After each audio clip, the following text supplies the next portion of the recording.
അതൊന്നും ഞാൻ ചോദിച്ചില്ല. അതിൽ ആ ഒരുത്തൻ്റെ നമ്പരേ ഉള്ളൂ. പക്ഷെ അവൻ്റെ വീട്ടിലാണെങ്കിൽ അവൻ്റെ ഫോണും സ്വിച്ച് ഓഫ്, എല്ലാത്തിനും ഫോണും സ്വിച്ച് ഓഫ്. നമ്മൾ ഇന്നലെ രാത്രി തൊട്ട് അന്ന് രാത്രി തൊട്ട് വിളി തുടങ്ങിയാണ്.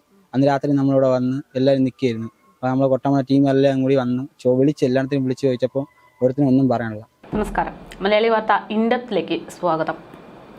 ഒരു സാധാരണക്കാരൻ്റെ വീട്ടിലൊരു അപകട മരണം ഉണ്ടായിക്കഴിഞ്ഞാൽ എന്തായിരിക്കും നമ്മുടെ നാട്ടിലുള്ള ഒരു ന്യായ വ്യവസ്ഥ എന്നുള്ളതാണ് പലപ്പോഴും പല കേസുകളിലും ഉന്നയിക്കപ്പെടുന്ന പ്രധാനപ്പെട്ട ചോദ്യം. പണമോ സ്വാധീനമോ ഇല്ല എങ്കിൽ ഇത്തരത്തിലുള്ള പല കേസുകളും തേഞ്ഞു മാഞ്ഞു പോകും എന്നത് ഉറപ്പുള്ള കാര്യമാണ്. അങ്ങനെ എത്രയോ കേസുകൾ നമുക്കിടയിൽ സംഭവിച്ചിട്ടുണ്ട്. ഇപ്പോൾ അത്തരമൊരു കേസാണ് തിരുവനന്തപുരം ശാസ്തമംഗലത്ത് നിന്ന് പുറത്തു വരുന്നത്. അതായത് കഴിഞ്ഞ 28 ദിവസങ്ങൾക്ക് മുമ്പ് ഒരു വീടിൻ്റെ അത്താണിയായി മാറേണ്ടുന്ന നമ്മുടെ കഴിഞ്ഞ ദിവസം സ്കൂളിൽ ഷോക്കേറ്റ് മരണപ്പെട്ട ഒരു വിദ്യാർത്ഥി ഉണ്ടായിരുന്നല്ലോ. അവൻ പറഞ്ഞതുപോലെ മിഥുൻ എന്ന് പറയുന്ന വിദ്യാർത്ഥിക്ക് സൈനികനാകാനായിരുന്നു ആഗ്രഹമെങ്കിൽ ഇവിടെ ഈ പറയുന്ന ശാസ്തവട്ടത്തെ സൂരജ് എന്ന് പറയുന്ന വിദ്യാർത്ഥിക്ക് എങ്ങനെയെങ്കിലും ഒരു പോലീസുകാരനാകണം, കുടുംബത്തെ രക്ഷപ്പെടുത്തണം എന്നുള്ള ഒരു ആഗ്രഹമായിരുന്നു ഉണ്ടായിരുന്നത്. പക്ഷേ സുഹൃത്തുക്കളുമൊത്ത് കഴിഞ്ഞ 28 ദിവസങ്ങൾക്ക് മുമ്പ് സുഹൃത്തുക്കളുമൊത്ത് അടുത്തുള്ള ഒരു അമ്പലക്കുളത്തിൽ കുളിക്കാൻ പോയ സൂരജ് പിന്നീട് തിരിച്ച് വീട്ടിലേക്ക് വന്നത് ജീവനറ്റ ശരീരത്തോടെയാണ്. ആ ഒരു അമ്പലക്കുളത്തിൽ വെച്ച് ഈ പറയുന്ന സൂരജുമായിട്ട് വ്യക്തിവൈരാഗ്യമുള്ള സുഹൃത്തുക്കൾ കൂടെ ഉണ്ടായിരുന്നുവെന്നും അവിടെ നിന്ന് എന്തോ അനർത്ഥം സംഭവിച്ചതാണ്, ഈ എന്തൊക്കെയോ ദുരൂഹതകളുണ്ട് എന്ന് പറഞ്ഞുകൊണ്ടാണ് ഇന്ന് മലയാളി വാർത്തയെ ഈ സൂരജിന്റെ ബന്ധുക്കൾ വിളിക്കുന്നത്. നമ്മളവിടെ ചെന്ന് സംസാരിച്ച സമയത്ത് പ്രധാനമായിട്ടും എടുത്തു പറയുന്നത് ഈ സൂരജിന്റെ പോസ്റ്റ്മോർട്ടം റിപ്പോർട്ടിലെ ചില ദഹിക്കാൻ പറ്റാത്ത ചില കാര്യങ്ങളാണ്. അതായത് സൂരജ് മരണപ്പെടുന്നതിന് തൊട്ടു മുമ്പ് സൂരജിനെ വിളിക്കാൻ വന്നിട്ടുള്ള സുഹൃത്തുക്കളുടെ നടപടിയടക്കം സംശയങ്ങളായി ഊന്നിപ്പറഞ്ഞുകൊണ്ട് സൂരജ് മരണപ്പെട്ട സമയം മുതൽ തന്നെ ഈ ബന്ധുക്കൾ രംഗത്തുണ്ട്.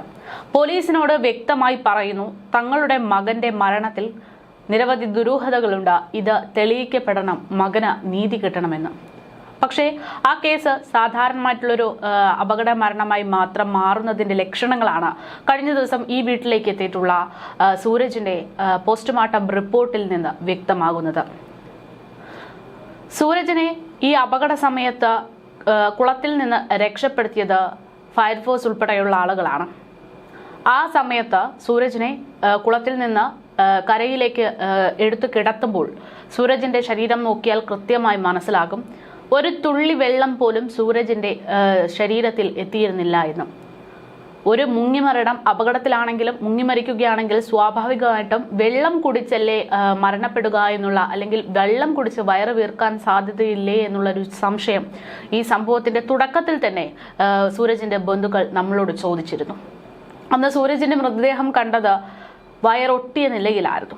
ഇന്നിപ്പോൾ പോസ്റ്റ്മോർട്ടം റിപ്പോർട്ട് പുറത്തു വന്നപ്പോൾ ഭക്ഷണം പോലും കഴിക്കാത്തത് കൊണ്ട് സൂരജിന്റെ വയറിലുണ്ടായിരുന്നത് ആകെ ദഹനരസങ്ങൾ മാത്രമായിരുന്നു എന്നതാണ്. അതായത് ഒരു തുള്ളി വെള്ളത്തിന്റെ അംശം പോലും ഈ മുങ്ങി മരിച്ചിട്ടുള്ള സൂരജിന്റെ വയറ്റിലുണ്ടായിരുന്നില്ല എന്ന്. അതുമാത്രമല്ല, പോസ്റ്റ്മോർട്ടം റിപ്പോർട്ടിൽ സൂരജിന്റെ ശ്വാസകോശത്തിലൊക്കെ ചില മണൽത്തരികൾ ഉണ്ടായിട്ടുണ്ട് എന്നുള്ള റിപ്പോർട്ടുണ്ട്. സ്വാഭാവികമായിട്ടും എന്തെങ്കിലും തല്ല് അല്ലെങ്കിൽ ഇടിപിടിയുടെ സാഹചര്യത്തിൽ അങ്ങനെ മണൽ മുക്കിൽ കയറാനുള്ള സാധ്യതയൊക്കെ ഉണ്ട്. മറിച്ച് കുളത്തിൽ വീണ് കുളത്തിനടിയിൽ നിന്ന് കയറിയതാണ് ഈ മണലെങ്കിൽ സ്വാഭാവികമായിട്ടും വെള്ളം ഉണ്ടാകേണ്ടതായിരുന്നില്ലേ എന്നുള്ളൊരു സംശയമാണ് ഈ ബന്ധുക്കൾക്ക്. അതുമാത്രമല്ല, സൂരജിന്റെ മുഖത്ത് 2 പാടുകൾ, അതായത് ഒന്ന് ഇവിടെ ഒരു നീർക്കെട്ട് പോലുള്ള ഒരു പാടും ഈ ഒരു സൈഡിലായിട്ട് ഈ മോതിരമിട്ടിട്ട് ഇടിച്ചതിൻ്റെയോ അറിയാതെ തട്ടിയതിൻ്റെയോ അതുപോലുള്ള ഒരു പാട് ഇവിടെയും ഉണ്ട്. അപ്പോൾ സൂരജിന്റെ ശരീരത്തിൽ ഉണ്ടാകാത്ത അസ്വാഭാവിക പാടുകൾ സൂരജിന്റെ ശരീരത്തിൽ മരണത്തിന് ശേഷം ഉണ്ടായിരുന്നു. പക്ഷേ പോസ്റ്റ്മോർട്ടം റിപ്പോർട്ടിൽ ആ പാടുകൾ ഒന്നും തന്നെ പറഞ്ഞിട്ടില്ല. പോസ്റ്റ്മോർട്ടം റിപ്പോർട്ടിൽ പറയുന്നത് പ്രകാരം സൂരജിന്റെ ശരീരത്തിൽ യാതൊരു അപകടം അല്ലെങ്കിൽ ദുരൂഹ സാഹചര്യത്തിലുള്ള മാർക്കുകളും ഈ പറയുന്ന പാടുകളും ഉണ്ടായിരുന്നില്ല എന്ന് വ്യക്തമായിട്ടാണ് പോസ്റ്റ്മോർട്ടം റിപ്പോർട്ടിൽ പറഞ്ഞിരിക്കുന്നത്. പോസ്റ്റ്മോർട്ടം റിപ്പോർട്ട് വായിച്ചു കഴിഞ്ഞാൽ സാധാരണഗതിയിൽ നമ്മൾക്ക് മനസ്സിലാക്കുക സൂരജ ഈ പറയുന്നത് പോലെ വെള്ളത്തിൽ മുങ്ങി മരിച്ചു എന്നതാണ്. അത്തരത്തിലാണ് ആ ഒരു പോസ്റ്റ്മോർട്ടം റിപ്പോർട്ട് തയ്യാറാക്കിയിരിക്കുന്നത്. പക്ഷേ എന്തുകൊണ്ടാണ് ഇത്തരത്തിൽ ദുരൂഹതയുള്ള അടയാളങ്ങളുള്ള കാര്യങ്ങളൊന്നും പോസ്റ്റ്മോർട്ടത്തിൽ പറയാതിരുന്നത് എന്നുള്ളൊരു സംശയമാണ് ഈ കുടുംബത്തിന്. ഒരു പോസ്റ്റ്മോർട്ടം റിപ്പോർട്ട് എന്ന് പറയുമ്പോൾ ഈ വ്യക്തി എപ്പോൾ മരണപ്പെട്ടു എന്നതടക്കമുള്ള കാര്യങ്ങൾ കൃത്യമായി പറയേണ്ടതുണ്ട്, പരാമർശിക്കേണ്ടതുണ്ട്. പക്ഷേ സൂരജിന്റെ പോസ്റ്റ്മോർട്ടത്തിൽ ഈ സൂരജ് എപ്പോഴാണ് മരണപ്പെട്ടത് എന്നതിനെക്കുറിച്ച് യാതൊരു പരാമർശവും നടത്തിയിട്ടില്ല. അതായത് സൂരജ് മരണപ്പെട്ടത് വെള്ളത്തിൽ മുങ്ങി തന്നെയായിരുന്നു എന്നത് വ്യക്തമാക്കാൻ സഹായിക്കുന്ന ആ ഒരു സമയത്തിന്റെ പരാമർശം ഒഴിവാക്കിയതാണോ ഒഴിവാക്കപ്പെട്ടതാണോ അങ്ങനെയുള്ളൊരു സംശയവും കുടുംബത്തിനുണ്ട്. അതുമാത്രമല്ല, ഇത്തരമൊരു സംശയങ്ങൾക്ക് പ്രധാനമായിട്ടും ഇവർ പറയുന്ന കാരണം എന്ന് പറയുന്നത് ഈ പറയുന്ന സൂരജിനെ അവസാനമായി വിളിച്ചു കൊണ്ടുപോയ സുഹൃത്തുക്കളിൽ ചിലരുടെ ബന്ധുക്കൾ ഈ പോസ്റ്റ്മോർട്ടം നടത്തിയിട്ടുള്ള സ്ഥാപനത്തിൽ ജോലി ചെയ്യുന്നവരാണ് എന്നുള്ളതാണ്. ആരുടെയൊക്കെയോ സ്വാധീനപ്രകാരം തങ്ങളുടെ കുഞ്ഞിന്റെ മരണം ഒരു സാധാരണ മരണമായി മാറ്റുകയാണ് എന്നൊരു ആരോപണം, ആശങ്കയാണ് ഈ കുടുംബത്തിനുള്ളത്. എന്തായാലും ഇത്തരം ആരോപണങ്ങൾ ശക്തമാകുന്നതിനിടെ അതിനേക്കാൾ ദുരൂഹമായിട്ടുള്ള അല്ലെങ്കിൽ അതിനേക്കാൾ സഹിക്കാൻ പറ്റാത്ത മറ്റൊരു വിഷയം എന്ന് പറയുന്നത്, അപകടത്തിലായിരുന്നു തന്റെ സുഹൃത്ത് മരണപ്പെട്ടതെങ്കിൽ ഒരിക്കലും സൂരജിന്റെ കൂടെ ഉണ്ടായിരുന്ന സുഹൃത്തുക്കൾ പരാമർശിക്കാൻ സാധ്യതയില്ലാത്ത ചില വാക്കുകളും പ്രയോഗങ്ങളും നമ്മൾക്ക് കാണാനിടയായി എന്നുള്ളതാണ്. അതായത് സൂരജിന്റെ മരണത്തിന് തൊട്ടു പിന്നാലെ തന്നെ മലയാളി വാർത്ത ഈ വിവരം അറിയുകയും അവരുടെ വീട്ടിൽ പോയി എന്താണ് കാര്യങ്ങൾ എന്നത് അന്വേഷിക്കുകയും ചെയ്തിരുന്നു. ആ സമയത്ത് നമ്മളോട് സൂരജിന്റെ ഒരു സുഹൃത്ത് പ്രതികരിച്ചു. ആ പ്രതികരണം ഇങ്ങനെയാണ്. എൻ്റെ അടുത്ത് പറഞ്ഞിരുന്നു, അവൻ പറഞ്ഞ് ചാവണ്ടൊന്ന് തൊച്ച് എന്നെ രണ്ടൊന്ന് പയ്യന്മാരെ അടിച്ചെന്ന് പറഞ്ഞു. അപ്പോൾ ഞാൻ പറഞ്ഞു ആരളിയാന്ന് ചോദിച്ചു. അപ്പോൾ ഞാൻ പറഞ്ഞു ഞാൻ വരണമെന്ന് ചോദിച്ചു. അപ്പോൾ അളിയെ വേണ്ട, ഞാനായിട്ട് അങ്ങ് തീർത്തോളാം എന്ന് പറഞ്ഞു. അപ്പോൾ ഞാൻ പറഞ്ഞു വീട്ടിൽ നിന്ന് പുറത്തുനിന്ന് ഇറങ്ങേണ്ട കുറച്ച് ദിവസത്തേക്ക് വന്നു. അപ്പോൾ അവൻ്റെ പറഞ്ഞു ഓ അളിയെ ശരിയെന്ന് പറഞ്ഞു. പിന്നെ ഒരു ദിവസം ചൊവ്വാഴ്ച ആയപ്പോൾ എന്നെ കണ്ടപ്പോൾ പറഞ്ഞു അളിയ വണ്ടിയിൽ പെട്രോൾ ഇടുന്നു വരുമെന്ന് ചോദിച്ചു. ഞാൻ പറഞ്ഞു പെട്രോൾ വാങ്ങിച്ചു തരാം അളിയ. ഞാൻ ചെന്ന് പെട്രോൾ ഒഴിച്ചു കൊടുത്ത്. പിന്നെ ഞാൻ അറിയണമെന്ന് വെച്ചാൽ വ്യാഴാഴ്ച ഉച്ചയ്ക്കായപ്പോൾ പറഞ്ഞ് സൂരജ് കുളത്തിൽ നിന്ന് മരിച്ചെന്ന് പറഞ്ഞു. പക്ഷെ ആ കുളത്തിന് ഞാൻ മുട്ടക്കുളത്തിലാണ് ഏറ്റവും കൂടുതൽ നമ്മൾ പോകണം കുളിക്കാൻ. മേളത്തിന് പ്രാക്ടീസ് നടക്കുമ്പോഴേക്കും ഉച്ചയ്ക്കായിരിക്കും പോകണം. നമ്മളെല്ലാവരും കാണും, ഒരു 13 പേരാണ്. അപ്പോൾ അവ എടുത്ത് ചാടും. അപ്പോൾ എൻ്റെ അടുത്തും ശ്രീകുട്ടൻ എന്ന് പറഞ്ഞ പയ്യൻ്റെ അടുത്തും നിൽക്കാളിയ ഇത്തിരി ഒരു 25 മീറ്റർ മാറി നിൽക്കാൻ പറയും. എന്ന് വെച്ചാൽ അവന് മുങ്ങണമെങ്കിൽ പൊക്കി എടുക്കാനാണെന്ന് പറയും. അപ്പോൾ അവിടെ ചെല്ലുമ്പോൾ തന്നെ ഒരു 3 ആൾ പൊക്കമുണ്ട് കുളം. അപ്പോൾ അവിടെ മുങ്ങണമെങ്കിൽ ഞാനും സൂരജും കൂടി ഞാനും ശ്രീകുട്ടനും കൂടി പൊക്കി എടുക്കണം കഴിയണം. പക്ഷേ അവ ഒരു പ്രാവശ്യം അങ്ങോട്ട് തിരിച്ച് നീന്തും അങ്ങോട്ട് തിരിച്ച്. അപ്പോൾ 25-50 മീറ്റർ ആവും നീന്തിയാണ്. ആ കുളത്തിന് ഒരു 150 മീറ്ററേ ഉള്ളൂ. പക്ഷേ സൈഡ് വരെ നോക്കുമ്പോൾ വെറും 10 മീറ്റർ ആ കുളത്തിന് നീളം വരണുള്ളൂ. സൈഡ് വരെ നമ്മൾ ഇങ്ങനെ നടുക്ക് ഇരുന്ന് നിൽക്കുമ്പോൾ. പക്ഷേ ഇവൻ കമന്നും വീന്നിട്ടില്ല, വെള്ളം സൈലന്റ് എന്നാണ് എല്ലാവരും പറയുന്നത് എൻ്റെ അടുത്ത്. അവിടെ ഇന്ന് ചാട്ടന്മാർ പറഞ്ഞ് ഇവൻ ചാടിയ സമയത്തും ഒരാൾക്ക് മുങ്ങിച്ചാരുമ്പോൾ ഇന്ന് ചെളി പൊങ്ങുമ്പോൾ അഴുക്ക് വെള്ളം വരും. അപ്പോൾ ഇതൊന്നും അവിടെ വന്നിട്ടില്ല, വെള്ളം സൈലന്റ് ആയിരുന്നു. അപ്പോൾ അവിടെ ചെന്നിട്ട് ആ ചാട്ടൻ്റെ അത് പറഞ്ഞ കാര്യമാണ്. അപ്പം അവിടെയുള്ള അമ്മച്ചി പറഞ്ഞതെന്ന് വെച്ചാൽ മക്കളെ ഞാൻ വന്ന് നോക്കിയപ്പോൾ കളിക്ക് അടി ഉണ്ടാക്കണമെന്നാണ് എൻ്റെ അത് പറഞ്ഞിരുന്നു. ഇന്ന് ഫോണിൽ റെക്കോർഡുണ്ട്. അപ്പം ഞാൻ ചോദിച്ച് അവന്മാരത്ത് എല്ലാത്തിനും വിളിച്ചു രാത്രി. അപ്പോൾ ഒരു പയ്യൻ പറഞ്ഞു ചേട്ടാ ഞാൻ പോയിട്ടില്ല എന്നാണ് പറയുന്നത്. വേറെ പയ്യൻ വിളിച്ചപ്പം ചേട്ടാ ഞാൻ കണ്ടില്ല ചേട്ടാ സൂരജിനെ, സൗരജ് മുങ്ങണ മാത്രമേ ഞാൻ കണ്ടുള്ളൂ, 3 പ്രാവശ്യം കൈ പൊങ്ങിയെന്ന്. വേറെ തന്നെ ഞാൻ ചെന്നിട്ട് വയറ്റി പൊക്കാൻ പോയപ്പോൾ അവ മുങ്ങി താന്നിന്നാണ് പറയണം. കുറേ ഒരു മാറ്റിയും തിരിച്ചൊക്കെ കാണണം. സുധീഷിൻ്റെ അനിയനെ പറയണമെന്ന് വെച്ചാൽ സൂരജാട്ടായി കൈലാസ് ചേട്ടനെ താത്തു നിന്നപ്പോൾ സൂരജാട്ടായി സൈഡിൽ നിന്ന് സ്റ്റെപ്പ് ചറുകി വീഴുന്നതാണ്. പക്ഷെ ആ കുളത്തിന് 12 അടി സ്റ്റെപ്പ് ഉണ്ട് കറക്റ്റ്. അപ്പോൾ ഈ 12 അടി വരുമ്പോൾ തന്നെ സ്റ്റെപ്പിന് കുറച്ചും കൂടി കുളമാകെ 150 വരുമ്പോൾ 12 ഒരു 10 മീറ്റർ വെള്ളം സ്റ്റെപ്പാണ്. അപ്പോൾ സ്റ്റെപ്പിൽ ചവിട്ടിയാൽ അതിന് പൊങ്ങി വരാൻ പറ്റും. ഇതാരോ മാർക്കൂടെ ചെയ്തെന്നാണ് എനിക്ക് തോന്നണം. ഇതിപ്പോ ഇങ്ങനെ ഒരു സംശയം ഉണ്ടായതിനു ശേഷം സൂരജ് ഈ വീട്ടിലേക്ക് വന്നിട്ടില്ലല്ലോ.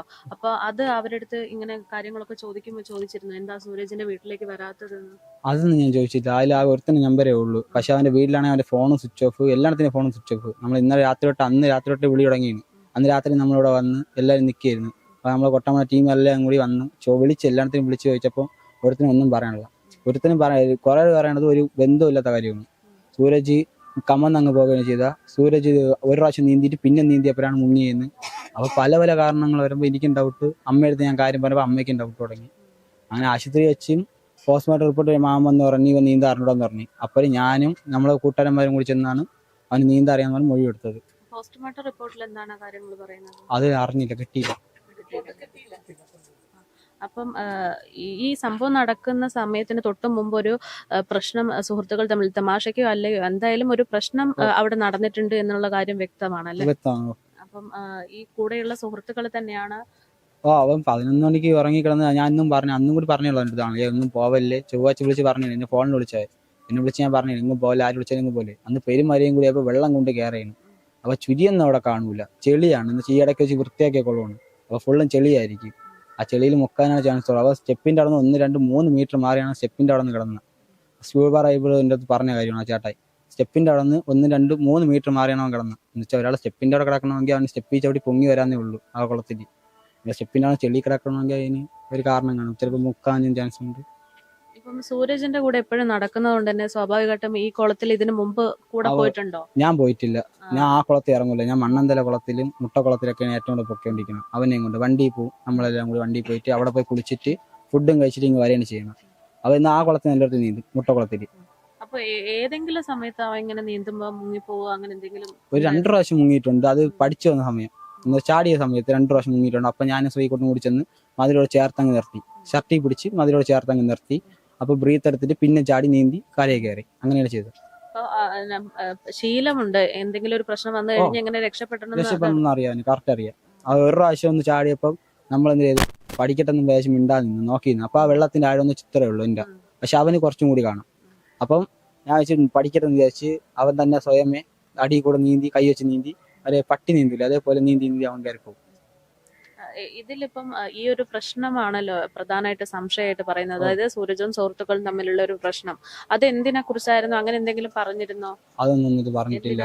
ഒന്നും അറിയില്ല. അവിടെ അടി അടന്നെന്ന് പറഞ്ഞു, ചേങ്കൂട്ടം അവിടെ ഇട്ട് എന്നെ അടിച്ചളിയാ 2 പയ്യന്മാരെന്ന് പറഞ്ഞു. അത്ര എൻ്റെ അത് പറഞ്ഞിട്ടുള്ളൂ, വേറെ ഒന്നും പറഞ്ഞിട്ടില്ല. അടിച്ചെന്ന് മാത്രമേ പറഞ്ഞുള്ളൂ, വേറെ എന്തെങ്കിലും പാടോ കാര്യങ്ങളോ അങ്ങനെ എന്തെങ്കിലും? ഇല്ല അതൊന്നും പറഞ്ഞില്ല. അവന്റെ തോളിൽ അടിയിട്ട് ഒരു ഇവിടെ ഇടിയിട്ട് മുഖത്ത്, അല്ല വേറെ ഒന്നും എൻ്റെ അത് പറഞ്ഞിട്ടില്ല.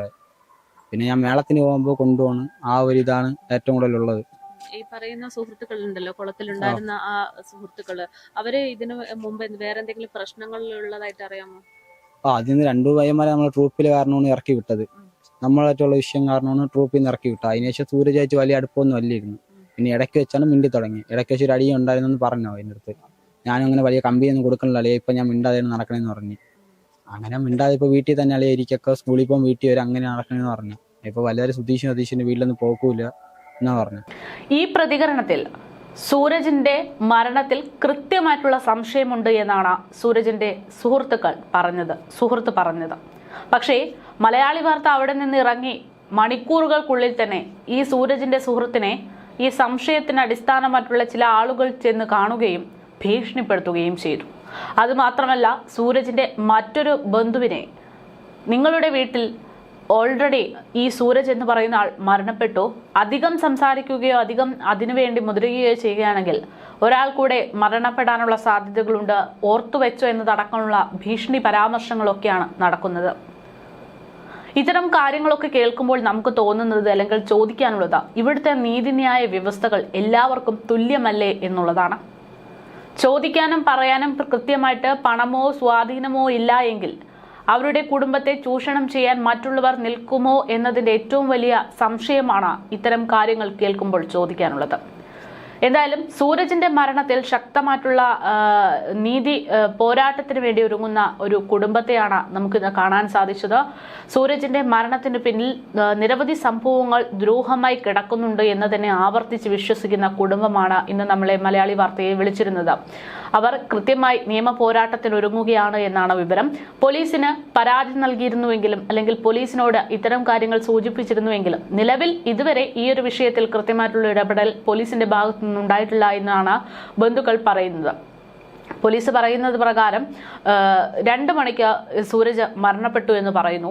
പക്ഷേ പോസ്റ്റ്മോർട്ടം റിപ്പോർട്ടിൽ പോലും ഇല്ലാത്ത ആ ഒരു സമയ സ്ഥിരീകരണം എങ്ങനെയാണ് പോലീസിന് ലഭിക്കുന്നത് എന്നുള്ളൊരു ചോദ്യമാണ് ഈ ബന്ധുക്കൾ ഉന്നയിക്കുന്നത്.